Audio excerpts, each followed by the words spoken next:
ஓம் நம சிவாய. திருச்சிற்றம்பலம். தில்லையம்பலம். சிவஸ்தலமாகிய திருவிசைநல்லூர் என்னும் திருவிசலூரில் வாழ்ந்தவர் ஸ்ரீதர வெங்கடேச தீட்சிதர். இவரை ஸ்ரீதர ஐயாவாள் என அன்புடன் அழைத்தனர். இவரது தந்தை மைசூர் மகாராஜாவிடம் திவானாக பணிபுரிந்தார். இவரின் ஒரே மகன்தான் ஸ்ரீதர ஐயாவாள். இளமையிலிருந்தே ஆன்மீக ஈடுபாடு கொண்ட இவர் பக்தி பாடல்கள் பாடி வந்தார். தந்தையார் இறந்த பின்னர் திவான் பதவி கிடைத்தும் ஏற்கவில்லை. தாயின் அனுமதியுடன் தந்தையின் சொத்துக்களை தானம் செய்துவிட்டு திருத்தல யாத்திரை புறப்பட்டார். குறிப்பாக காவிரி கரையிலுள்ள சிவத்தலங்களை தரிசித்தபடி வந்தார். திருவிடை மருதூரில் உள்ள மகாலிங்க சுவாமியை தரிசித்ததும் தன்னை மறந்து பரவசம் கொண்டார். மகாலிங்க சுவாமியின் பிரசாதம் இல்லாமல் அன்றாட உணவு ஏற்பதில்லை என்ற நிலைக்கு உயர்ந்தார். நாள் முழுவதும் புயலுடன் கனமழையும் பெய்தது. திருவிடைமருதூர் கோயிலுக்கு செல்லும் வழியிலுள்ள காவிரி நதி பாயும் வாய்க்காலை கடக்க முடியாது என்னும் நிலை உருவானது. நாள் முழுவதும் சாப்பிடாமல் விரதம் இருக்க தீர்மானித்தார். அன்றிரவில் யாரோ கதவை தட்டும் சத்தம் கேட்கவே கதவை திறந்தார். வாசலில் நின்றவர் பரிச்சயமான சிவாச்சாரியார், திருவிடைமருதூர் கோயில் அர்ச்சகர். மழையில் நனைந்து வந்திருக்கிறாரே என பதறினார். தலை துடைக்க துண்டு கொடுத்தார். ஸ்ரீதர ஐயாவாளின் மனைவி மாற்று உடையாக வேட்டியும் கொடுத்தனர். தேடி வந்த காரணத்தை சொன்னார் சிவாச்சாரியார். உங்களின் மன உறுதி எனக்கு தெரியும். மகாலிங்க சுவாமி பிரசாதம் சாப்பிட்ட பிறகுதானே நீங்கள் அன்றாட உணவை கூட சாப்பிடுவீர்கள். இன்று கோயிலுக்கு வர முடியாததால் பட்டினி கிடப்பீர்களே என்று பிரசாதம் கொடுக்க வந்தேன் என்றார். இதை கேட்டு மனம் நெகிழ்ந்த ஸ்ரீதர ஐயாவால் தன் வீட்டில் இரவு தங்கும்படி வேண்டுகோள் விடுத்தார். சிவாச்சாரியாரும் சம்மதித்தார். ஸ்ரீதர ஐயாவாளின் மனைவி உணவு பரிமாறினார். நானும் பசியிடம் இருந்ததால் நன்றாக சாப்பிட்டேன் என்றார் சிவாச்சாரியார். ஆன்மீக விஷயங்களை கேட்டு நெடுநேரம் பேசிவிட்டு தூங்கினார்கள். அதிகாலை கண்விழித்த ஸ்ரீதர ஐயாவால் அருகில் தூங்கிய சிவாச்சாரியரை காணாமல் தவித்தார். கோயிலில் பூஜைக்கு நேரமாகிவிட்டதால் சொல்லாமல் போயிருக்கலாம் என்றார் மனைவி. மழை விட்டாலும் வாய்க்காலில் வெள்ளம் போகுமே, சிவாச்சாரியார் அதை எப்படி தாண்டியிருப்பார் என கவலைப்பட்டார். அப்போது ஸ்ரீதர ஐயாவாளின் மனைவி, நேற்று சிவாச்சாரியார் வரும்போது வெள்ளம் ஓடியிருக்குமே, எப்படி கடந்தார் என நீங்கள் யோசிக்கவில்லையே என்றார்.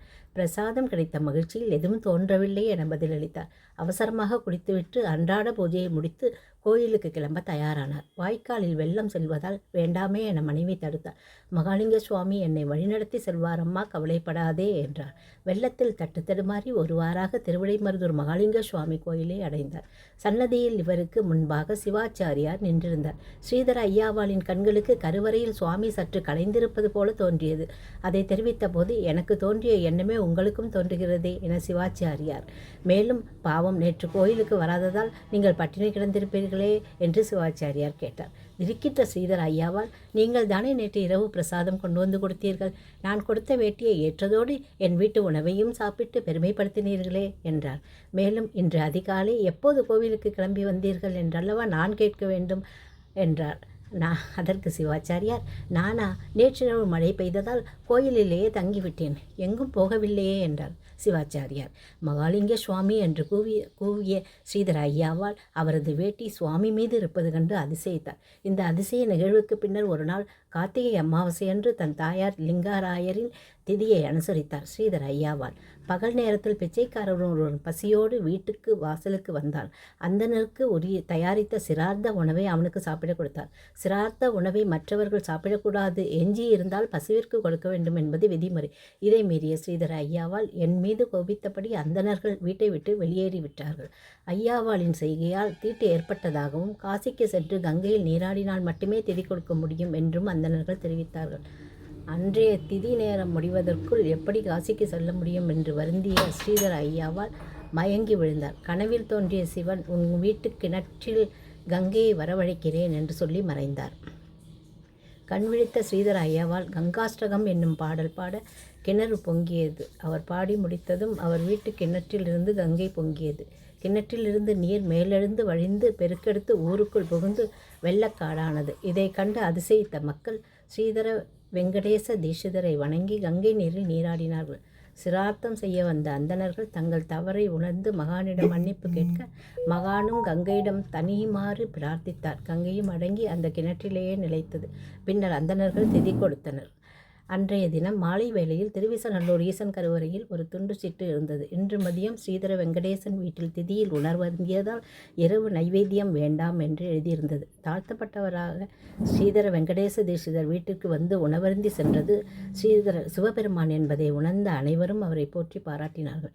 இந்த அற்புத நிகழ்வு ஆண்டுதோறும் கார்த்திகை மாதம் அமாவாசை தினத்தன்று கங்கா பூஜை நீராடல் என்னும் விழாவாக திருவிசைநல்லூர் மகான் ஸ்ரீதர வெங்கடேச திருமணத்தில் நிகழ்கிறது.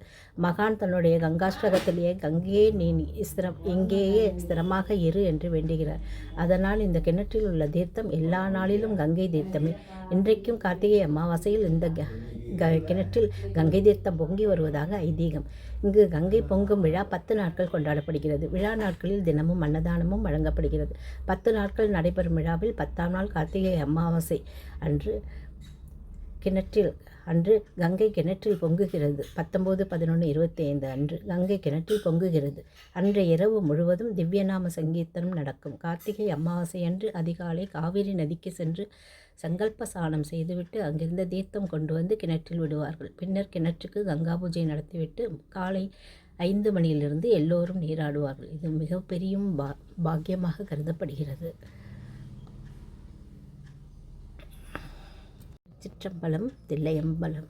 தென்னாட்டுடைய சிவனையை போற்றி, என் நாட்டுவர்க்கும் இறைவா போற்றி.